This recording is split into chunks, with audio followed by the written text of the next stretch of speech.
Au moment des croisades, il existait, en Orient, des chrétiens schismatiques qui s'intitulaient Frères d'Orient, et dont il est nécessaire d'expliquer la doctrine pour comprendre les croyances futures des Templiers et des Johannites.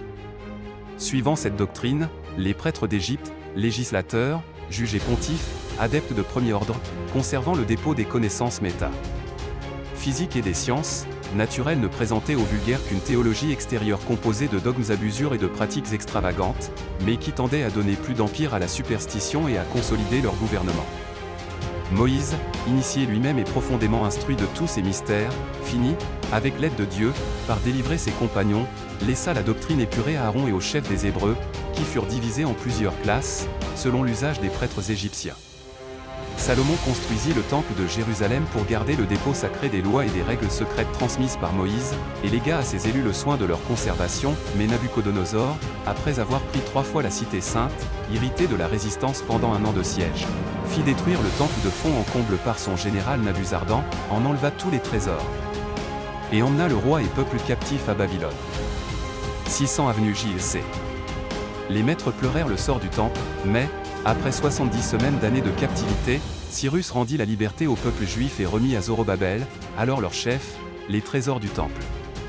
À peine de retour à Jérusalem, les élus qui s'étaient succédé en se perpétuant la tradition recherchèrent l'entrée de la voûte qui avait échappé au destructeur, et, l'ayant trouvée, ils résolurent de détruire le piédestal de toute science pour le soustraire à tout nouveau danger de découverte. Ils brisèrent donc la pierre, fondirent le triangle et convinrent de se transmettre les mystères par la seule tradition.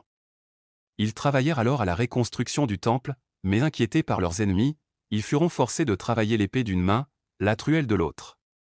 Bientôt les Romains vinrent attaquer la Judée, prirent et rasèrent Jérusalem, et dispersèrent la nation, 70 avenue JLC.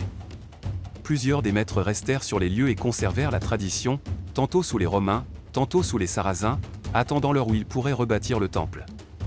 Jésus-Christ parut ensuite, pénétré de son esprit divin, élevé à l'école d'Alexandrie, il sut, quoique enfant, parvenir à tous les degrés de l'initiation égyptienne, et, conduit à Jérusalem, dévoila au chef de la synagogue les nombreuses altérations que la loi de Moïse avait subies entre les mains des Lévites.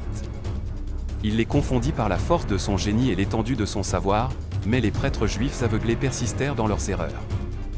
Jésus-Christ, dirigeant le fruit de ses méditations vers la civilisation universelle et le bonheur du monde, déchira le voile qui cachait la vérité, prêcha l'amour de Dieu et de ses semblables, et l'égalité de tous les hommes, et, confirmant par son sacrifice les dogmes célestes, fixa pour jamais sur la terre, avec son évangile, la religion de l'éternité. Il conféra l'initiation évangélique à Saint Jean le disciple bien-aimé et aux autres apôtres, et les divisa en plusieurs ordres, ainsi que cela se pratiquait chez les prêtres égyptiens et hébreux. Saint Jean l'évangéliste, disciple de Saint Jean-Baptiste, à l'école duquel il avait déjà puisé le germe de ses profondes connaissances, s'attacha à son divin maître, eut seul, dans la nuit fatale, le privilège de connaître le traître qui devait le livrer, seul et le courage de l'accompagner au supplice, et seul reçut le dernier gage de la tendresse de son divin ami. Apôtre de l'amour fraternel, il ne quitta jamais l'Orient, et sa doctrine, toujours pure, ne fut altérée par le mélange d'autres doctrines.